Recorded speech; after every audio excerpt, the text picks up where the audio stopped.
ಸಿಂಹರಾಶಿ ಯೋಚನೆ ಮಾಡಿದಂತಹ ಕೆಲಸಗಳೆಲ್ಲ ಪೂರ್ಣವಾಗುತ್ತೆ, ಸ್ವಾಭಾವಿಕವಾಗಿ ಸಂತೋಷವಾಗುತ್ತೆ. ಹಾಗಾಗಿ ನಿಮ್ಮ ಮನಸ್ಥಿತಿ ಒಂದು ರೀತಿಯಲ್ಲಿ ಸಂತೋಷದಲ್ಲಿ ತೇಲಾಡ್ತಾ ಇರುತ್ತೆ. ಅದನ್ನು ಹಾಗೇ ಉಳಿಸ್ಕೊಳ್ತಕ್ಕಂತಹ ಪ್ರಯತ್ನ ಇರಲಿ, ಆದರೆ ಅಹಂಕಾರ ಬೇಡ ಅಂತಕ್ಕಂಥದ್ದು. ಕೆಲಸವನ್ನು ಅಲ್ಪ ಅಂತ ಹೇಳಿ ಭಾವಿಸ್ತಲೇ ಶ್ರದ್ಧೆಯಿಂದ ಮಾಡಿ.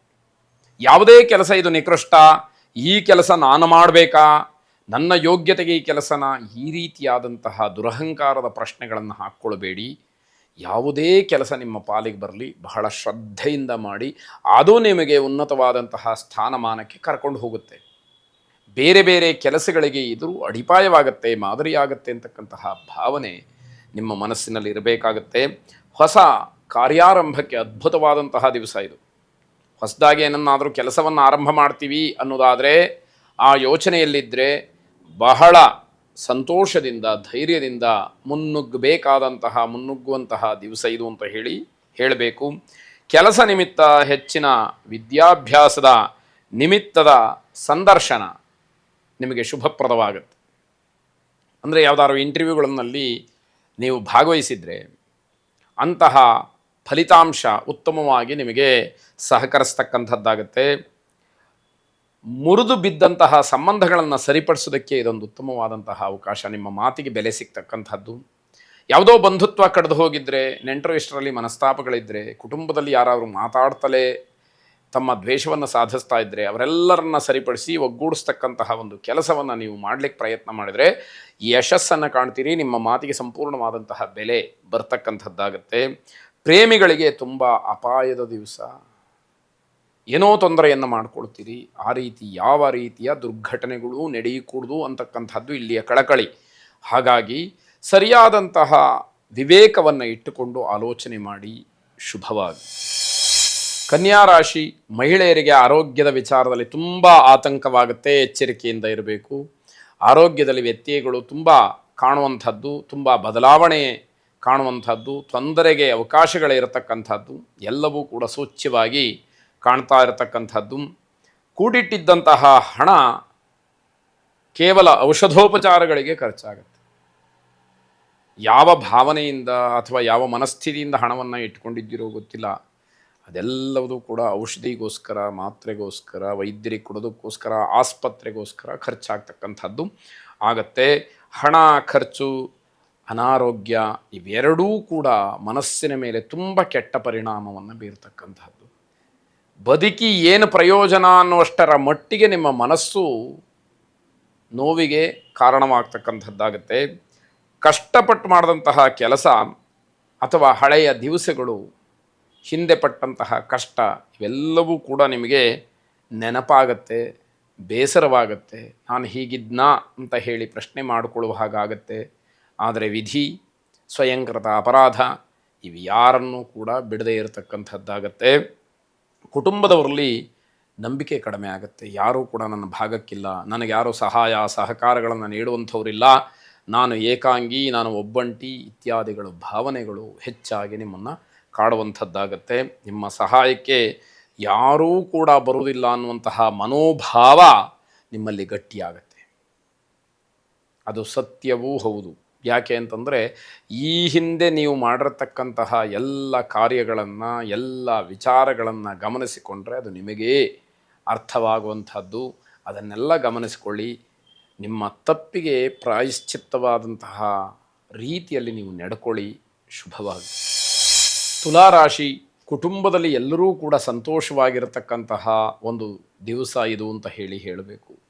ಕುಟುಂಬದ ಎಲ್ಲ ಸದಸ್ಯರ ಮನಸ್ಸಿನಲ್ಲಿ, ಮುಖದಲ್ಲಿ ನಗು ಅಂತಕ್ಕಂಥದ್ದು ಶಾಶ್ವತವಾಗಿ ಈ ದಿವಸ ಉಳಿಯುವಂಥದ್ದು.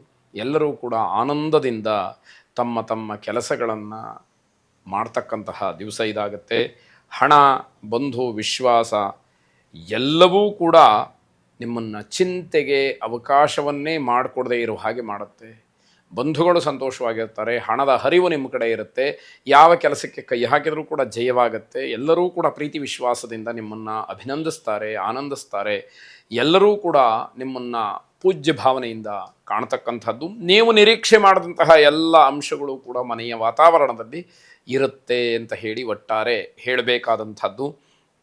ಧನಾತ್ಮಕವಾದಂತಹ ಚಿಂತನೆಗಳು ಮಾತ್ರ ನಿಮ್ಮ ಮನಸ್ಸಿಗೆ ಬರುವುದಿಲ್ಲ. ಅದನ್ನು ನೀವು ಪ್ರಯತ್ನಪೂರ್ವಕವಾಗಿ ಬದಲಾಯಿಸಿಕೊಳ್ಬೇಕಾಗತ್ತೆ. ಯಾರು ಏನು ನಿಮ್ಮ ಬಗ್ಗೆ ಗೌರವ ತೋರಿಸಿದರೂ ಕೂಡ ಅನುಮಾನ ಶುರುವಾಗುತ್ತೆ ನಿಮಗೆ. ಏನೋ ಕೆಲಸ ಆಗಬೇಕೇನೋ ಇವರಿಗೆ, ಅಥವಾ ಇನ್ಯಾವುದೋ ಬೇರೆ ರೀತಿಯಲ್ಲಿ ಆಲೋಚನೆಯನ್ನು ಮಾಡ್ತಾ ನನ್ನ ಸಹಾಯವನ್ನು ಮಾಡ್ತಾ ಇದ್ದಾರೆ, ನನ್ನಿಂದ ಏನೋ ಬಯಸ್ತಾ ಇದ್ದಾರೆ, ಕೇಳ್ತಾ ಇದ್ದಾರೆ, ಅಪೇಕ್ಷೆ ಪಡ್ತಾ ಇದ್ದಾರೆ, ನಿರೀಕ್ಷೆಯಲ್ಲಿದ್ದಾರೆ ಅಂತಕ್ಕಂತಹ ಬುದ್ಧಿ ನಿಮ್ಮಲ್ಲಿ ಹೆಚ್ಚು ಹೆಚ್ಚು ಜಾಗೃತವಾಗ್ತಾ ಹೋಗುವಂಥದ್ದು. ಕಾರ್ಯಕ್ಷೇತ್ರದಲ್ಲಿ ಸಿಹಿ ಸುದ್ದಿ ಇರುತ್ತೆ, ಆದರೆ ಅನುಭವಿಸೋದಕ್ಕೆ ಯೋಗ ಇಲ್ಲ. ಯಾಕೆ ಅಂತಂದರೆ ಮನೆಯ ವಾತಾವರಣದಲ್ಲಿ ಬಹಳ ಖುಷಿಯಾಗಿರತಕ್ಕಂತಹ ದಿವಸ ಇದಾಗಿರೋದ್ರಿಂದ ಹೊರಗಿನ ಯಾವ ವಿಚಾರಗಳು ಕೂಡ ನಿಮ್ಮ ಗಮನಕ್ಕೆ ಬರದೇ ಇರತಕ್ಕಂಥದ್ದಾಗುತ್ತೆ.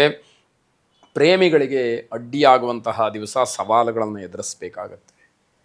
ತುಂಬ ತುಂಬ ಜಾಗ್ರತೆಯನ್ನು ವಹಿಸಿದರೆ ಮಾತ್ರ ಮರ್ಯಾದೆಯನ್ನು ಕಾಪಾಡಿಕೊಳ್ಬಹುದು, ಇಲ್ಲದೇ ಇದ್ದರೆ ಕಷ್ಟ ಇದೆ. ಸಾಯಂಕಾಲಕ್ಕೆ ಅದೃಷ್ಟ ವಿರುದ್ಧ ಅಂತ ಹೇಳಿ ಅನಿಸುತ್ತೆ. ಬೆಳಗಿಂದ ಸಂಜೆವರೆಗೆ ಬಹಳ ಸಂತೋಷದಲ್ಲಿ ತೇಲಾಡ್ತಾ ಇರ್ತೀರಿ, ಸಾಯಂಕಾಲ ಅದೃಷ್ಟ ಎಲ್ಲ ಉಲ್ಟಾ ಹೊಡಿತಕ್ಕಂಥದ್ದಾಗತ್ತೆ. ಅದರ ಫಲವನ್ನೂ ಕೂಡ ನೀವೇ ಅನುಭವಿಸಬೇಕಾದಂಥದ್ದು. ಇವೆಲ್ಲವನ್ನು ಬಹಳ ಬುದ್ಧಿವಂತಿಕೆಯಿಂದ, ಸ್ಥಿರಮನಸ್ಕರಾಗಿ, ಸಮಚಿತ್ತ ಭಾವದಿಂದ ಆಲೋಚನೆಯನ್ನು ಮಾಡಿ ನಿರ್ಧಾರವನ್ನು ಮಾಡಿಕೊಳ್ಳಿ. ಶುಭವಾಗಿ. ವೃಶ್ಚಿಕ ರಾಶಿ, ಈ ದಿವಸ ಬರೀ ನಕಾರಾತ್ಮಕವಾದಂತಹ ವಿಚಾರಗಳೇ ನಿಮ್ಮ ಮುಂದೆ ಬಂದು ನಿಲ್ಲತಕ್ಕಂಥದ್ದು. ನೀವು ತಾನೇ ಎಷ್ಟು ಪ್ರಯತ್ನವನ್ನು ಮಾಡಿದರೂ ಅದು ಯಾವುದೂ ಕೂಡ ನಿಮಗೆ ಶುಭ ಫಲವನ್ನು ನೀಡತಕ್ಕಂತಹ ಸೂಚನೆಗಳೇ ಕಾಣ್ತಾ ಇಲ್ಲ. ಹಾಗಾಗಿ ಮನಸ್ಸಿಗೆ ಸ್ವಾಭಾವಿಕವಾಗಿ ತುಂಬ ನೋವಾಗತಕ್ಕಂತಹ ದಿವಸ. ಒಂಟಿತನವನ್ನು ಬಯಸ್ತೀರಿ, ಆದರೆ ಅವಕಾಶಗಳು ಕಡಿಮೆ. ಕೆಲವು ಕರ್ತವ್ಯಗಳನ್ನು ಅನಿವಾರ್ಯವಾಗಿ ಆದರೂ ಕೂಡ ಮಾಡಲೇಬೇಕಾದಂತಹ ಸ್ಥಿತಿ ನಿಮ್ಮ ಮುಂದೆ ಇರುತ್ತೆ. ನಿಮ್ಮ ಗುರಿಗಳನ್ನು ಸಾಧನೆ ಮಾಡಬೇಕು, ಆ ಗುರಿ ತಲುಪಬೇಕು ಅಂತ ಹೇಳಿ ತುಂಬ ಪ್ರಯತ್ನವನ್ನು ಮಾಡ್ತೀರಿ, ಆದರೆ ವಿಫಲರಾಗ್ತೀರಿ. ಗ್ರಹಗತಿಯ ವೈಶಿಷ್ಟ್ಯ ನಿಮ್ಮನ್ನು ಅದನ್ನು ತಲುಪಲಿಕ್ಕೆ ಅವಕಾಶವನ್ನು ಮಾಡಿಕೊಡ್ತಾ ಇಲ್ಲ. ಸಂಬಂಧಿಕರು, ಸ್ನೇಹಿತರು ದೊಡ್ಡ ದೊಡ್ಡ ಆತಂಕಕ್ಕೆ ಒಳಗಾಗ್ತಾರೆ. ಇದೂ ಕೂಡ ನಿಮಗೆ ಬೇಸರವಾಗುತ್ತೆ. ನಿಮ್ಮ ಸ್ನೇಹಿತರು, ನಿಮ್ಮ ಸಂಬಂಧಿಕರು ಯಾವುದೋ ಆಪತ್ತಿಗೆ ಸಿಗಾಕೊಂಡ್ರು ಅಂತಂದರೆ ನಿಮಗೆ ಸಮಾಧಾನ ಇರುತ್ತಾ, ಸಂತೋಷ ಆಗುತ್ತಾ? ನಿಮಗೂ ಕೂಡ ಬೇಸರದ ಸಂಗತಿಯಾಗತ್ತೆ. ಇಡೀ ದಿನವನ್ನು ತುಂಬ ತಾಳ್ಮೆಯಿಂದ ಕಳೀಬೇಕಾದಂಥದ್ದು.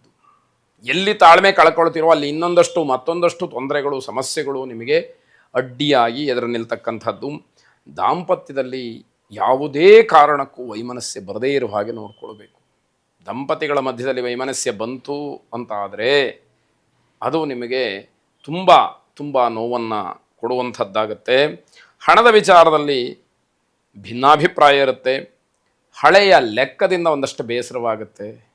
ಇದೆಲ್ಲವೂ ಕೂಡ ಮನಸ್ಸಿನ ಮೇಲೆ ಬಹಳ ದುಷ್ಪರಿಣಾಮವನ್ನು ಬೀರ್ತಕ್ಕಂಥದ್ದು. ಮಾನಸಿಕವಾಗಿ ಸ್ಥಿರವಾಗಿರಿ. ಶುಭವಾಗಿ.